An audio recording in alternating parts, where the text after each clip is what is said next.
Find it.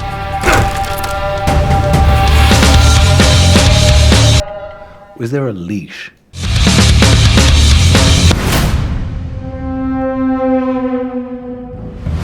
How'd I do? Take your time eating. The cost of goods are zero. And I don't have a particular...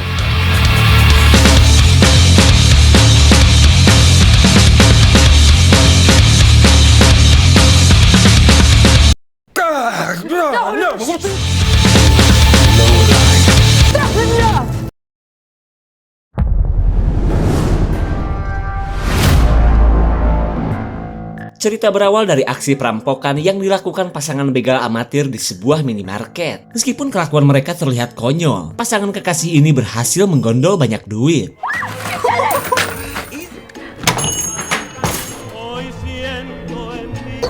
Fucking incredible! Yeah, it was. I didn't even know. It was like it went into slow mo. Setelah berhasil kabur menggunakan mobil rental, mereka yang bernama Jules dan Nick begitu happy karena nyari duit non halal bagi mereka begitu mudah. Bahkan saking bahagianya, Jules akan memberikan servis sedot belalai kepada Mick, si calon imam membagongkan di hidupnya. Oh, okay. Yeah, that works. Oh. No. Kelakuan jadah mereka seolah diazab kontan di mana mobil yang mereka gunakan rupanya kehabisan bensin. Mereka bingung dong, karena bukan cuma di tengah hutan saja. Jules dan Mick khawatir keberadaan mereka diketahui oleh polisi. Kemudian Jules menenangkan Mick yang begitu panik, takut hubungannya dengan Jules kandas dan terpisah oleh jeruji besi.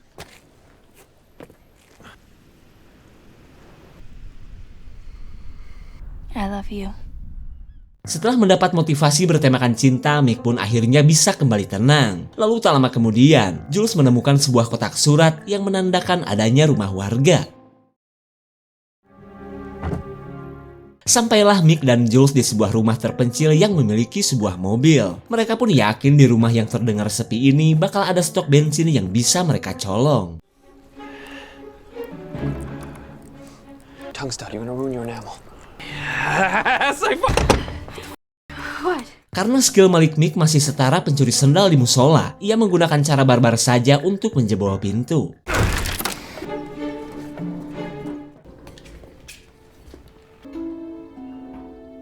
Alright, you check over there. Anything? Mick terlihat kesal karena belum menemukan kunci garasi. Di saat itu pula, Jules yang salah berat malah nyari makanan untuk mengganjal perutnya yang sudah keroncongan. Tanpa Mick sadari, kamera yang ia buang memperlihatkan pasangan suami istri yang disekap. Sementara Jules lanjut mukbang makanan hasil pupulung sambil melihat-lihat pantai yang nantinya akan ia kunjungi bersama Mick. Nothing. Karena gak menemukan kunci apapun, mereka bingung bagaimana cara untuk melanjutkan pelarian. Dan ya, kalau sudah bingung kayak gini, seperti biasa mereka nyedot narkoboy jenis tepung oleng, kali aja punya inspirasi untuk bisa improvisasi. Koleksi narkoboy mereka pun terbilang banyak, bahkan bisa membuat oleng satu kampung. Lanjut mereka pun mengecek ruang basement untuk mencari kunci garasi atau kunci mobil si pemilik rumah.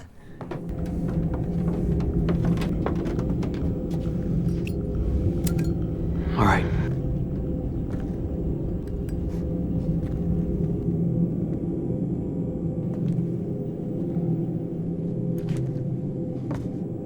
Jules?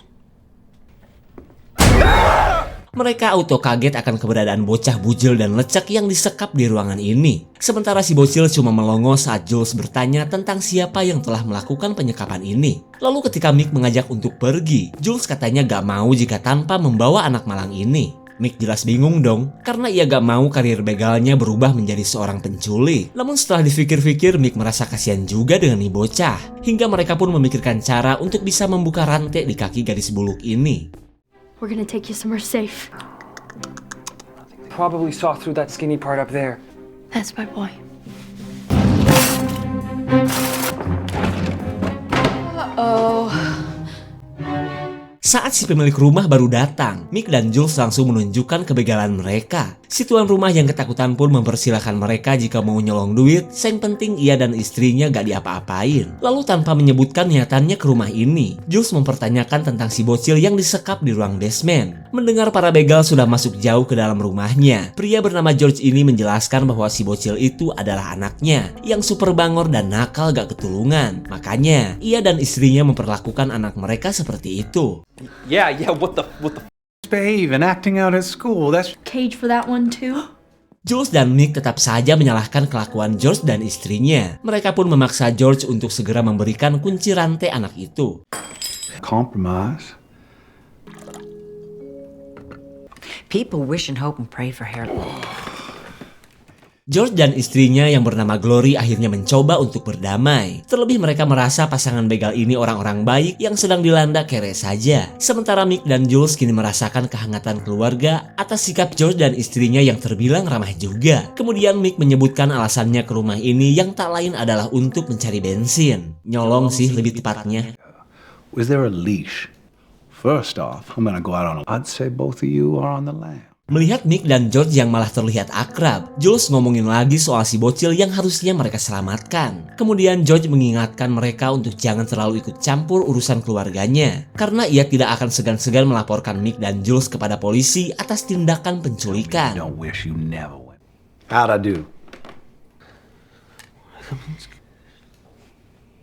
Meskipun sempat kaget mendengar kata polisi, Mick balik mengancam bahwa ia akan lapor polisi atas tindakan KDRT yang dilakukan George terhadap si A bocil. little bit sad. Certainly not unheard of, though. Let me sell you something, and she's gonna come with us. Sweetie pie. I'll always love you. Nice family, maybe a burger or something. Singkat cerita, Mick ditempatkan di sebuah kamar dengan pose yang bisa bikin emak-emak Atil tergoda. Terlihat Mick pun panik karena tidak mengetahui di mana keberadaan pacarnya. Language! Bell. Glory yang sedang berusaha cantik meminta Mick untuk tetap tenang, karena sebentar lagi ia akan mempersembahkan celengan peotnya untuk Mick. Waduh, Mick mendadak panik takut kehormatannya direnggut nini-nini. Why did you do that?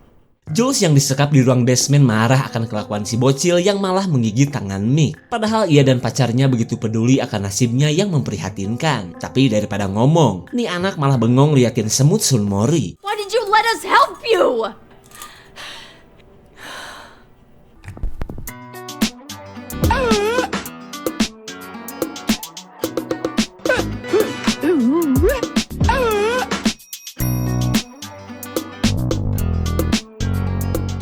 Mick auto panas dingin akan kelakuan Mak Glory yang begitu ngebet ingin beradu songkol dengannya. Nararajis teuing. Namun karena Glory malah amuk-amukan, Mick berencana untuk memanfaatkan nafsu jadah Glory agar ia bisa melepaskan borgol dari kedua tangannya. Bad boy!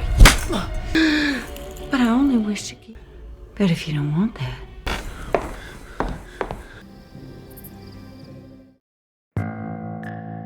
Singkat cerita, Glory mencoba peruntungan lagi untuk bisa bermesraan bersama Mick. Dan kali ini, Glory merasa senang karena Mick antusias saat ia memperlihatkan kenangan indah bersama George. Kemudian Glory menunjukkan anaknya yang lain, yang sampai saat ini masih selalu ia gendong. Terlihat Mick pun heran karena sudah belasan tahun berlalu, tuh anak masih digendong seperti bayi. Tapi meskipun demikian, Mick bodoh amat dan langsung mengungkapkan bahwa ia naksir kepada Glory. Me? Wound up when I'm turned on. I can't get it out of my head. Supposed to do this together. Babang Mick serius gak ya? Perkataan Mick benar-benar membuat Glory deg-deger ngesang dan ingin segera beraduk songkol dengannya. Sementara Mick berusaha memikirkan Jules saat Glory lolodok di kawasan belalainya yang sedang tertidur lelap. Tapi daripada keburu bangun, Mick meminta Glory untuk membuka borgol di kedua tangannya dulu. Alasannya sih agar Mick bisa memeluk Glory.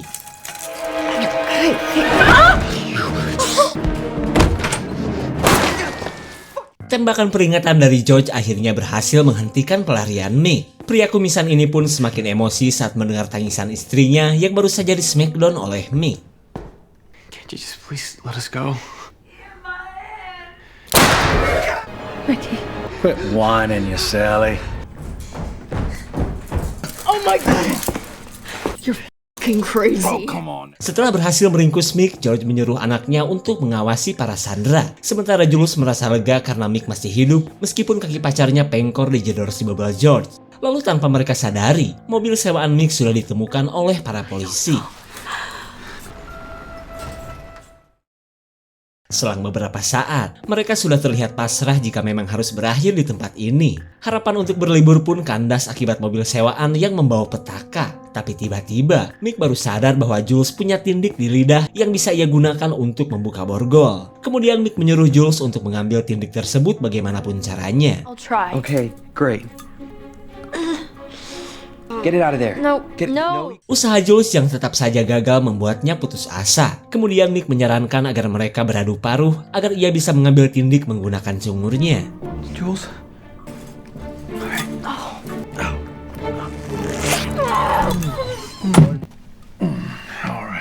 Kedatangan George yang akan memberikan makan membuat rencana Mick akhirnya terganggu. Mereka pun berusaha menolak makan meskipun rasa lapar dan salatri menyiksa mereka. And I don't have a particular preference. I've got it from here. Okay. Get at him, you know? All right.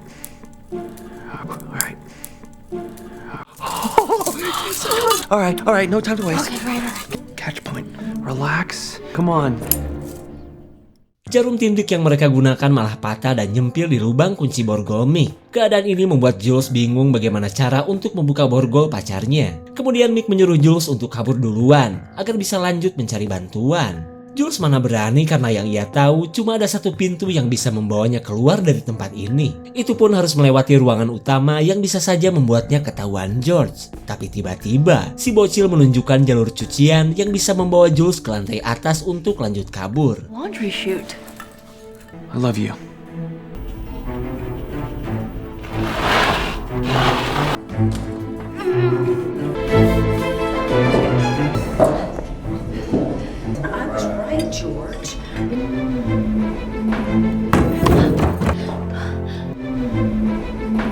Sampailah Jules di lantai atas, tepatnya di kamar anaknya Glory. Namun ia baru tahu ternyata orok yang selalu ditenteng Glory adalah sebuah boneka. George benar-benar marah mengetahui Jules berhasil kabur. Mick pun berusaha menutupi keberadaan pacarnya yang kini berada di lantai 2. What's that? I suppose if I were in your position.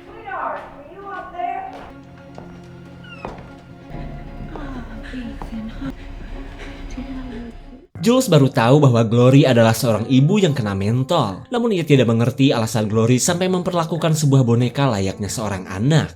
Do you know where she is?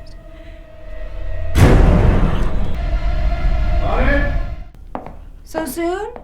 Rupanya George akan mengeksekusi Mick sebagai kekesalannya terhadap Jules yang telah kabur. Ia pun mempersilahkan istrinya untuk memilih bagian tubuh Mick mana yang cocok untuk iador. Stop! Don't kill him! Glory benar-benar syok melihat orok-orokannya diperlakukan seperti kalong yang baru tertangkap. Ia pun menyuruh Jules untuk segera mengembalikan si orok ke kamarnya. Now. All right, Missy.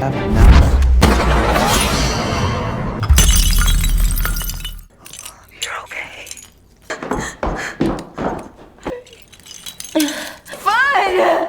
Melihat kesedihan istrinya, George jelas tidak akan memberikan ampun terhadap Jules dan Mike.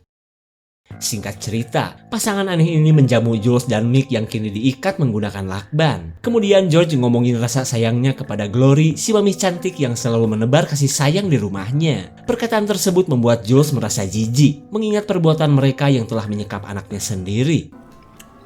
Alright, look, it's not what you think. George mengatakan bahwa Glory sebenarnya divonis gak bakalan punya anak. Lalu seiring berjalannya waktu, teman-teman Glory selalu meledek dan gibahin istrinya yang manduls. Hingga suatu ketika, Glory menyuruh George untuk menghabisi para tukang gibah itu. George pun mengaku bahwa di ruang basement itulah ia menghabisi mereka. Sementara si bocil yang disekap itu adalah anak dari salah satu orang yang telah George habisi. Namun karena George merasa kasihan, ia meminta Glory untuk membiarkan si bocil tetap hidup. Yes, sir. It's glorious speciality. Bless us, O Lord, and these that. Amen. Setelah menceritakan masa lalu Glory yang kelam, George katanya sudah sepakat dengan istrinya bahwa mereka tidak akan menghabisi Jules dan Mick. Mendengar kabar tersebut, Jules dan Mick akhirnya punya nafsu makan. Mereka pun berusaha menikmati makanan meskipun dengan kondisi mirip si unyil. That's really good. They'll put us someplace nice, I figured. Does that upset you? And she was right. Setelah cukup banyak makan, Jules dan Mick tiba-tiba merasakan puyeng. Kemudian George berkata bahwa ia memang sudah menambahkan banyak obat dari tas milik Jules. George memang tidak akan menghabisi mereka, tapi ia berencana untuk melaporkan Jules dan Mick kepada polisi sebagai pencuri yang akan menculik si bocil. Terlihat mereka pun cuma bisa pasrah mengetahui jebakan pasangan psikopat ini yang begitu sempurna. Canaries? No. Mendengar kedatangan seseorang, George langsung bersiaga dengan senjatanya. Dan ternyata, tamu yang datang adalah anggota polisi yang telah menemukan mobilnya Mick. Anggota ini pun katanya ingin memastikan para begal supermarket tadi tidak masuk ke rumah ini. Sementara itu, George bersikap seolah rumahnya aman-aman saja. But I'll keep a lookout. You have a good evening. George kembali berbohong bahwa kerusakan pintu ini akibat perbuatannya saat mindahin kursi keluar. Namun Pak Polisi yang gak percaya meminta izin untuk mengecek keadaan rumah, takutnya para begal itu sedang bersembunyi. I assure you. Put those tax dollars to work. I'll introduce you to my wife. We're just checking the houses in the neighborhood. Entah teknik apa yang dilakukan Glory hingga ia bisa memindahkan Jules dan Mick begitu cepat. Glory pun pura-pura kaget saat mendengar ada dua begal yang sedang dicari oleh polisi. Lalu ketika Pak Polisi menuju ruang basement, George dan Glory mulai panik takut keberadaan si bocil ketahuan. Oh, that's just the base. Kemudian kita beralih ke ruang gym tempat di mana Glory menempatkan Jules dan Mick. Lalu dengan tenaga dan kesadaran yang masih tersisa, Jules berusaha mendapatkan serbuk tepung oleng yang bisa membuatnya kembali bugar.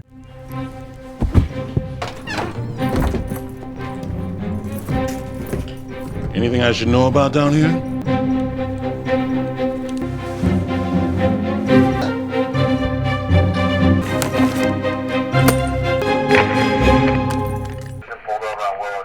Berkat panggilan di radio, Pak Polisi pun pamit karena ada kasus ujaran kebencian yang harus ia selidiki. Di waktu yang sama, Jules berhasil mendapatkan tepung oleng yang langsung bisa membuatnya jag-jag dan strong. Lanjut, ia pun memberi barang haram ini kepada pacarnya, berharap Mick bisa kembali sadar. Ordinary. Anything at all. Come on, baby. You can do this. No. I have a plan. Glory terlihat kaget mengetahui Jules dan Mick sudah menghilang. Kemudian George mengajak untuk mencari mereka yang sudah pasti kabur melewati hutan.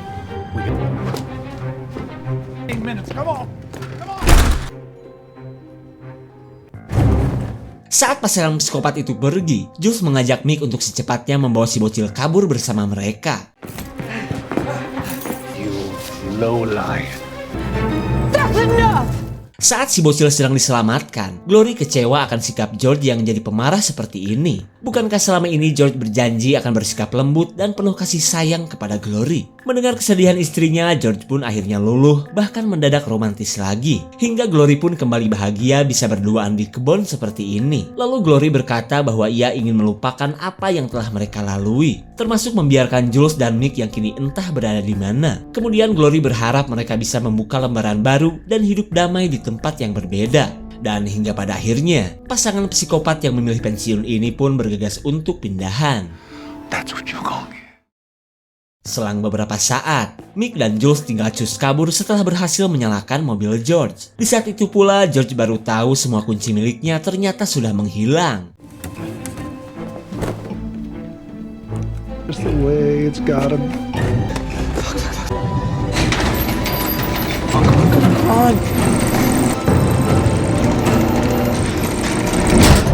John? Keberadaan George yang sudah siap untuk menembak membuat Mick benar-benar kebingungan. Lalu ia mengungkapkan penyesalannya yang selalu membawa Jules ke dalam bahaya. Namun semua itu tak lain karena Mick yang tidak punya apa-apa selalu ingin membuat Jules bahagia.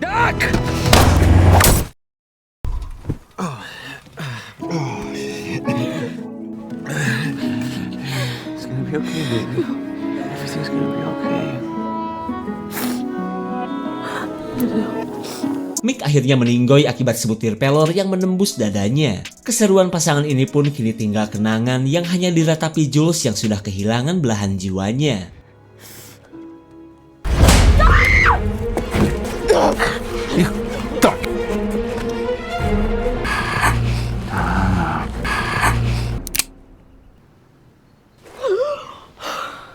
What do these people say about me? I'm a good man. You come to me. Vin, chop.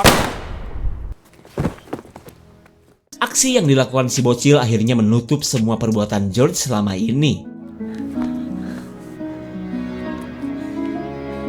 I wanna go with you.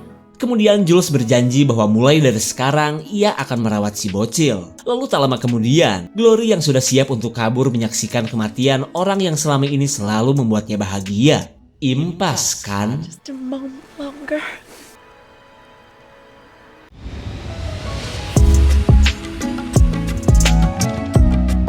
Siapa sangka semua kekacauan ini berawal dari penderitaan Glory yang tidak bisa memiliki seorang anak. Ditambah lagi ia selalu menjadi bahan ejekan teman-temannya hingga membuatnya depresi dan berujung gelo. Dari sinilah sifat George yang tadinya seorang pecinta berubah menjadi sosok psikopat sekaligus pelindung bagi istrinya. Namun di akhir cerita, ketiga wanita ini sama-sama kehilangan orang yang selama ini mereka sayangi. Dan karena alasan itulah, Jules membiarkan Glory meratapi kesedihan seperti yang ia rasakan.